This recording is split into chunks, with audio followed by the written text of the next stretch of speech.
Unidad 1, Capítulo 1, Conceptos de salud y enfermedad. Salud, enfermedad. Etiología, patogénesis, morfología e histología, manifestaciones clínicas, diagnóstico, curso clínico. Salud y enfermedad en poblaciones. Epidemiología y patrones de enfermedad. Incidencia y prevalencia. Morbilidad y mortalidad. Determinaciones de los factores de riesgo. Estudios transversales y de casos y controles. Estudios de cohorte. Evolución natural de la enfermedad. Prevención de la enfermedad. Práctica basada en la evidencia y directrices para la práctica. Unidad 1. Conceptos de salud y enfermedad. La señora Zora, de 85 años de edad, nació durante la Gran Depresión. Es viuda y en fecha reciente se mudó a vivir con su hija, ya que su pensión no era suficiente para que mantuviera su propia casa.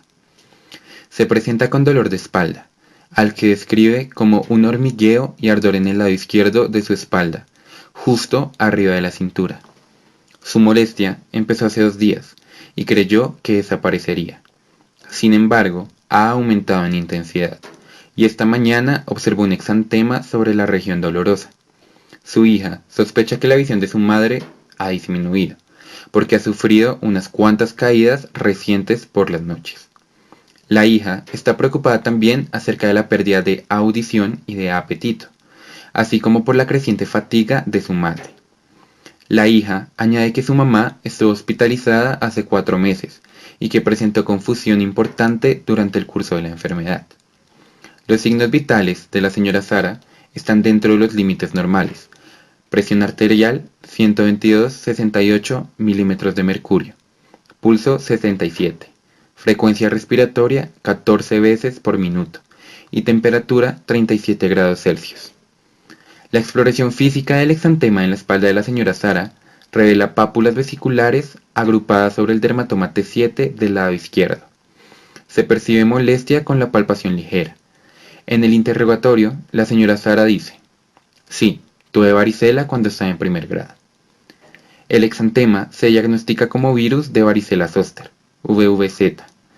El caso de la señora Sara se analiza con más detalle en el capítulo 3 junto con las otras inquietudes de su hija. Conceptos de salud y enfermedad. El término fisiopatología, que constituye el eje de este libro, se define como la fisiología de la salud alterada. El término combina las palabras fisiología y patología. La patología, del griego pathos, que significa enfermedad, se ocupa del estudio de los cambios estructurales y funcionales en las células, tejidos y órganos del cuerpo que causan o son causados por una enfermedad. La fisiología se ocupa de las funciones del cuerpo humano. Por lo tanto, la fisiopatología estudia no solo los cambios de los órganos que ocurren con la enfermedad, sino también los efectos que estos cambios tienen sobre la función corporal total. Ejemplos como la atrofia cerebral y la hipertrofia del miocardio. Figura 1.1. En la imagen A se observa atrofia del lóbulo frontal del cerebro. Las circunvoluciones están delgadas y los surcos son demasiado amplios. En la imagen B se observa hipertrofia del miocardio. Este corte transversal del corazón ilustra la hipertrofia ventricular izquierda debida a la hipertensión de larga evolución. Ilustran los cambios fisiopatológicos por un accidente cerebrovascular debido a hipertensión de larga duración no tratada y la forma en que esto impacta al miocardio. La fisiopatología se enfoca también de los mecanismos de la enfermedad subyacente y proporciona información para ayudar a planificar las medidas tanto preventivas como terapéuticas y prácticas. Por ejemplo, seguir una dieta saludable, hacer ejercicio y cumplir con los medicamentos prescritos. Este capítulo tiene por objeto orientar al lector acerca de los conceptos de salud y enfermedad, diversos términos que se utilizan a lo largo del libro, las fuentes de datos y lo que significan, así como los aspectos más amplios de la fisiopatología en términos de salud y bienestar de la población. Después de terminar esta sección del capítulo, el lector será capaz de cumplir con los siguientes objetivos. Enunciar la definición de salud de la Organización Mundial de la Salud, OMS. Definir el concepto de fisiopatología y explicar el significado de confiabilidad, validez, sensibilidad, especificidad y el valor predictivo en relación con las observaciones y las pruebas utilizadas en el diagnóstico de enfermedad. A menudo es difícil determinar lo que constituye la salud y la enfermedad. Esto se debe a la forma en que diferentes personas ven el tema. Muchos factores determinan lo que se define como salud. Entre ellos se incluyen la genética, la edad, el sexo, las diferencias culturales y étnicas, así como las expectativas individuales, grupales y gubernamentales. Salud. En 1948, el preámbulo de la Constitución de la Organización Mundial de la Salud, OMS, definió la salud como un estado de completo bienestar físico, mental y social, y no solo la ausencia de enfermedad, definición que no se ha cambiado desde entonces. Aunque es el ideal para muchas personas, esta es una meta poco realista. El Department of Health and Human Services de Estados Unidos describe en Healthy People 2020 los determinantes de salud como lograr vidas libres de enfermedad prevenible, discapacidad, lesión y muerte súbita. Lograr la equidad en la salud y eliminar las disparidades. Promover la buena salud para todos. Y promover conductas saludables durante toda la vida. Cada 10 años, en su informe, el Department of Health and Human Services de Estados Unidos encabeza iniciativas para facilitar los objetivos de la nueva década, como el actual Healthy People 2020. Estos informes de consenso se desarrollan de manera específica para ayudar en la prevención de algunos problemas de salud y ofrecer consejo para promover la salud como lo define la OMS. Enfermedad. Una enfermedad se considera como un padecimiento agudo o crónico que se adquiere o con el que se nace, el cual causa disfunción fisiológica en uno o más sistemas corporales. Por lo general, cada enfermedad tiene signos y síntomas específicos que caracterizan su patología y etiología identificable. Los aspectos del proceso patológico incluyen etiología, patogénesis, cambios morfológicos, manifestaciones clínicas, diagnóstico y curso clínico. Etiología. Las causas de enfermedad se conocen como factores etiológicos. Entre los factores etiológicos reconocidos están los biológicos, como las bacterias y virus, fuerzas físicas, como traumatismo, quemaduras y radiación, químicos, como el veneno y el alcohol, la propia herencia genética y los excesos o déficits nutricionales. La mayoría de los factores causantes de enfermedad son inespecíficos, y muchos causan enfermedad de un solo órgano. Por otro lado, en ocasiones un solo factor o acontecimiento traumático conduce a enfermedad de varios órganos o sistemas. Por ejemplo, en la fibrosis quística, mucoviscidosis, la anemia drepanocítica y la hipercolesterolemia familiar, un solo aminoácido, molécula transportadora o proteína receptora produce amplia enfermedad. Aunque un agente patológico afecte a más de un órgano y varios agentes patológicos dañen el mismo órgano, la mayoría de los estados de enfermedad no tiene causa única. Más bien, la mayoría de las enfermedades es de origen multifactorial. Esto es particularmente cierto en enfermedades como el cáncer, la cardiopatía y la diabetes. Figura 1.2. Resumen de los mecanismos generales del cáncer. Los múltiples factores que predisponen a una enfermedad particular a menudo se denominan factores de riesgo. Una forma de ver los factores que causan enfermedad es agruparlos en categorías, según si están presentes al nacer o se adquieren más tarde a lo largo de la vida. Los padecimientos congénitos son defectos que están presentes desde el nacimiento, aunque no sean evidentes hasta más tarde o nunca se manifiesten. Los padecimientos congénitos se deben a influencias genéticas, factores ambientales, por ejemplo, infecciones virales o consumo de fármacos en la madre, irradiación o la posición gestacional in útero, o una combinación de factores genéticos y ambientales. Los defectos adquiridos son aquellos causados por acontecimientos que ocurren después del nacimiento. Estos incluyen lesión, exposición a agentes infecciosos, nutrición inadecuada, falta de oxígeno, respuesta inmunitaria inadecuada y neoplasia. Se cree que muchas enfermedades son el resultado de una predisposición genética y un acontecimiento o acontecimientos ambientales que sirven de desencadenante para iniciar el desarrollo de la enfermedad. Existen 35.000 genes en el genoma humano, 1 a 10 millones de proteínas y 2 a 3.000 metabolitos en el metaboloma humano. Los grandes avances en la biología molecular y la amplia variabilidad de las personas han conducido a la evolución en biología de sistemas y medicina personalizada. Esto ayudará en la identificación de la etiología de la enfermedad y en el desarrollo de intervenciones individualizadas. Patogénesis. Mientras la etiología describe lo que pone en movimiento el proceso patológico, la patogénesis explica la forma en que evoluciona este proceso.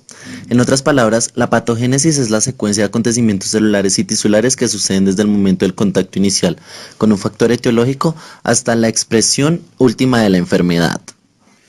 Aunque la etiología y la patogénesis son dos términos que se utilizan como sinónimos, sus significados son bastante diferentes. Por ejemplo, a menudo se cita la aterosclerosis como la etiología o causa de la enfermedad de la arteria coronaria. En realidad, la progresión del proceso inflamatorio desde una estría grasa hasta la lesión oclusiva de un vaso en personas con enfermedad de arteria coronaria representa la patogénesis del trastorno. La verdadera etiología de la aterosclerosis sigue siendo en gran medida incierta. Morfología e histología. La morfología se refiere a la estructura fundamental o formas de las células y los tejidos. Los cambios morfológicos comprenden los cambios tanto macroscópicos como microscópicos característicos de una enfermedad. La histología estudia las células y la matriz extracelular de los tejidos corporales. El método que se utiliza con más frecuencia en el estudio de los tejidos es la preparación de cortes histológicos, que son cortes delgados, translúcidos de tejidos y órganos humanos, que se examinan con la ayuda de un microscopio. Los cortes histológicos desempeñan un papel importante en el diagnóstico de muchos tipos de cáncer. Una lesión representa una discontinuidad patológica o traumática de un órgano o tejido. Las descripciones del tamaño de la lesión y sus características a menudo se obtienen al utilizar radiografías, ecografía y otras técnicas de diagnóstico por la imagen. También es posible tomar muestra de las lesiones mediante biopsia, y las muestras de tejido se someten a estudio histológico. La patología diagnóstica ha evolucionado mucho en los últimos años, hasta incluir herramientas inmunitarias y de biología molecular, para estudiar los estados de enfermedad. Figura 1.3. Tejido conectivo laxo.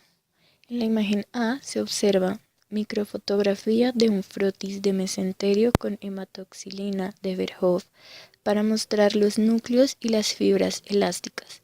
Las fibras elásticas aparecen como filamentos largos, delgados y ramificados sin un principio o final discernible, de color negro azuloso. Las fibras de colágeno aparecen como perfiles rectos, largos teñidos de color naranja, considerablemente más gruesos que las fibras elásticas. Están presentes también los núcleos de otros tipos de células, por ejemplo, linfocitos, células plasmáticas y macrófagos, pero no se identifican con facilidad. En la imagen B se observa diagrama esquemático que ilustra los componentes del tejido conectivo laxo.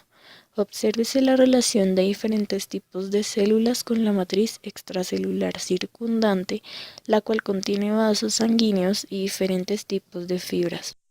Manifestaciones clínicas. Las enfermedades se manifiestan de diferentes maneras. En ocasiones, el padecimiento produce manifestaciones, como fiebre, que evidencian que la persona está enferma. En otros casos, la enfermedad es silenciosa al inicio y se detecta durante exámenes que tienen otros propósitos o cuando la enfermedad está muy avanzada. Signos y síntomas son términos que se utilizan para describir los cambios estructurales y funcionales que acompañan a una enfermedad. Un síntoma es una molestia subjetiva que observa la persona con algún trastorno, mientras que un signo es una manifestación que nota un observador. Dolor, dificultad para respirar y mareo son síntomas de una enfermedad. Temperatura elevada, extremidad tumefacta y cambios en el tamaño de la pupila son signos objetivos que observa alguien que no es la persona enferma. Los signos y síntomas están relacionados con el trastorno primario o en ocasiones representan el intento del cuerpo de compensar una función alterada causada por el estado de enfermedad. Muchos estados patológicos no se observan de forma directa. Por ejemplo, no es posible ver que una persona presenta una hemorragia interna o que tiene una disminución del intercambio gaseoso pulmonar. En su lugar, lo que es posible observar es el intento del cuerpo de compensar los cambios en la función ocasionados por la enfermedad, como la taquicardia que acompaña el sangrado, o el aumento de la frecuencia respiratoria que ocurre en la neumonía. Un síndrome es un conjunto de signos y síntomas, por ejemplo, el síndrome de fatiga crónica, que son característicos de un estado patológico específico. Las complicaciones son posibles extensiones adversas de una enfermedad o el resultado del tratamiento. Las secuelas son lesiones o disfunciones que siguen a o son causados por una enfermedad. Diagnóstico. Un diagnóstico es la designación de la naturaleza o la causa de un problema de salud, por ejemplo, neumonía bacteriana o accidente cerebrovascular hemorrágico. El proceso diagnóstico requiere de una historia clínica minuciosa, una exploración física y las pruebas diagnósticas. La exploración física se realiza para observar en busca de signos de estructura o función corporal alterados. Las pruebas diagnósticas se ordenan para comprobar lo que se piensa que es el problema. Se realizan también para determinar otros posibles problemas de salud que no se obtuvieron a partir de la historia clínica. Y la exploración física, pero que es posible que estén presentes dados los signos y síntomas identificados. El desarrollo de un diagnóstico implica analizar posibilidades en competencia y seleccionar la más probable de entre los padecimientos que podrían ser los responsables de la presentación clínica de una persona. La probabilidad clínica de una enfermedad dada en una persona de determinada edad, sexo, procedencia étnica, estilo de vida, fondo genético y localización geográfica a menudo ayuda para llegar al diagnóstico de presunción. Las pruebas de laboratorio y de imagen se utilizan para confirmar el diagnóstico. Un factor importante cuando se interpretan los resultados de una prueba diagnóstica es la determinación de si son normales o anómalos. Está la biometría hemática por arriba de lo normal, dentro del rango normal o por debajo de este. Lo que se denomina valor normal para una prueba de laboratorio se establece estadísticamente a partir de los resultados de la prueba obtenidos de una muestra seleccionada de personas. Un valor normal representa los resultados de la prueba que caen dentro de la curva de Campana, o la distribución del 95%. Así, las concentraciones normales de sodio sérico, 136 a 145 miliequivalentes por litro, representan la concentración sérica media para la población de referencia más menos 2 desviaciones estándar. El valor normal de algunas pruebas de laboratorio se ajusta al sexo, otras enfermedades concurrentes o la edad. Por ejemplo, el rango normal de la hemoglobina para las mujeres es de 12 a 16 gramos por decilitro y para los varones de 14 a 17 grados por decilitro. La concentración de creatinina sérica a menudo se ajusta para la edad en los adultos mayores y los valores normales del fosfato sérico difieren entre adultos y niños. Los parámetros de laboratorio se interpretan con base en la confiabilidad, la validez, la sensibilidad y la especificidad de la medición. La validez se refiere al grado al cual una herramienta de medición determina lo que se intenta medir. Por ejemplo, la validez de las mediciones de presión arterial obtenidas mediante esfigmomanómetro se comparan con las obtenidas mediante los hallazgos intraarteriales, que son mediciones obtenidas a través de catéteres arteriales invasivos insertados en la arteria radial de las personas con enfermedad grave. Confiabilidad se refiere al grado al cual una observación, si se repite, da el mismo resultado. Una máquina mal calibrada para medir la presión arterial da mediciones irregulares, en particular de las presiones en los rangos alto o bajo. La confiabilidad depende también de la capacidad de la persona para tomar la medición.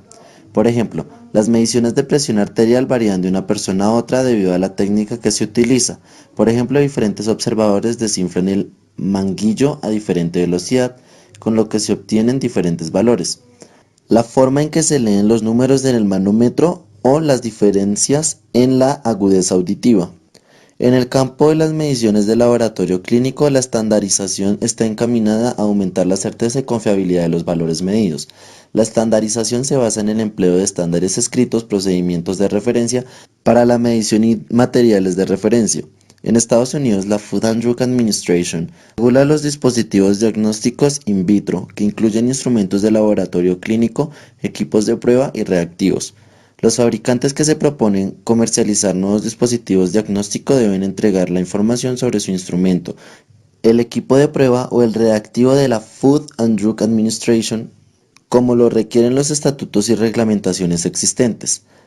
La Food and Drug Administration revisa la información para decidir si es posible comercializar el producto en Estados Unidos.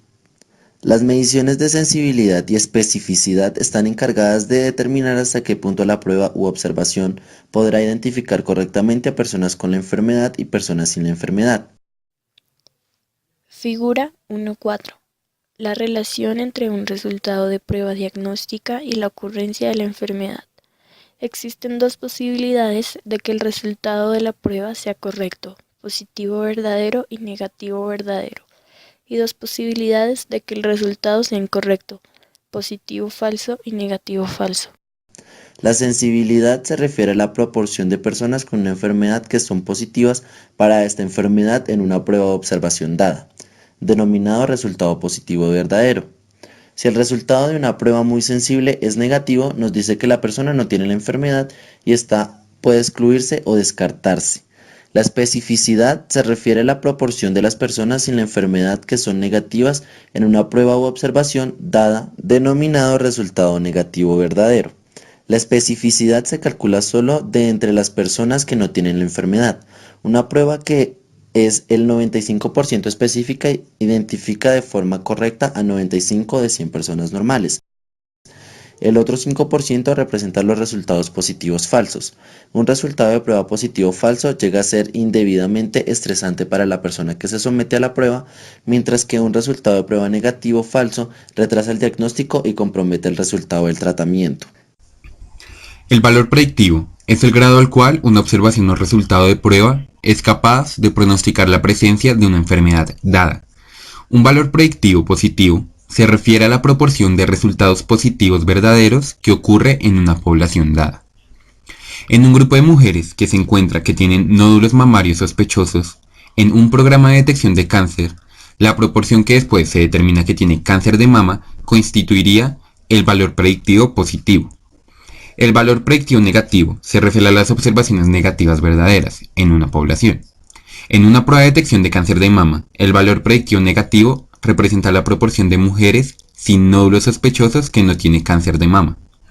Aunque los valores predictivos se basan en parte en la sensibilidad y especificidad, dependen más de la prevalencia de la enfermedad en la población.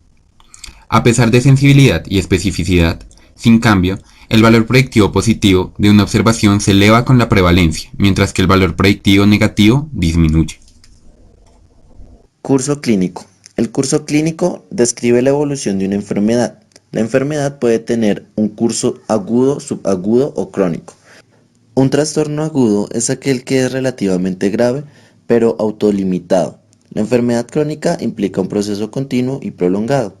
En ocasiones tiene un curso continuo o es posible que presente exacerbaciones, agravamiento de los síntomas y la gravedad de la enfermedad, y revisiones, un periodo durante el cual existe una disminución de la gravedad de los síntomas. La enfermedad subaguda es intermedia o se encuentra entre la aguda y la crónica. No es tan grave como una enfermedad aguda ni tan prolongada como una enfermedad crónica. El espectro de gravedad de enfermedad para las enfermedades infecciosas como la hepatitis B va desde la infección preclínica hasta la infección crónica persistente. Durante la etapa preclínica, la enfermedad no es clínicamente evidente, pero está destinada a progresar hasta enfermedad clínica. Como es el caso de la hepatitis B, es posible transmitir un virus durante la etapa preclínica. La enfermedad subclínica no es clínicamente aparente y no está destinada a volverse clínicamente aparente. Se diagnostica mediante pruebas de anticuerpos o cultivos. La mayoría de los casos de tuberculosis no son clínicamente aparentes y la evidencia de su presencia se establece mediante pruebas cutáneas. La enfermedad clínica se manifiesta por signos y síntomas. Una enfermedad infecciosa crónica persistente permanece durante años, en ocasiones durante toda la vida.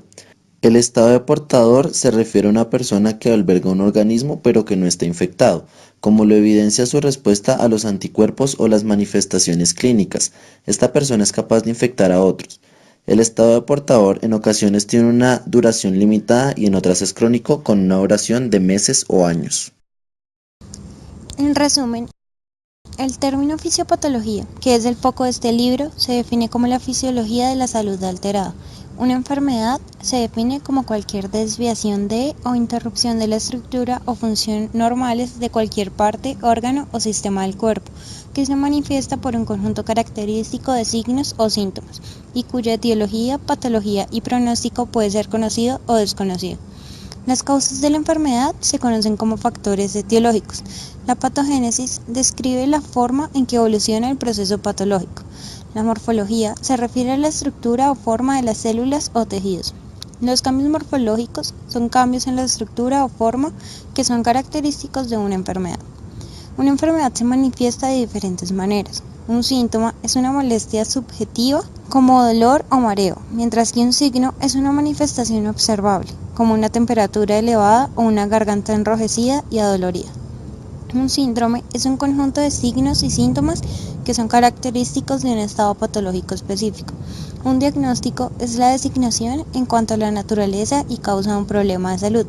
Los médicos necesitan realizar historias clínicas completas IEF, así como comprobar sus hallazgos con pruebas diagnósticas, que incluyen pruebas de laboratorio, pruebas de imagen y otras pruebas.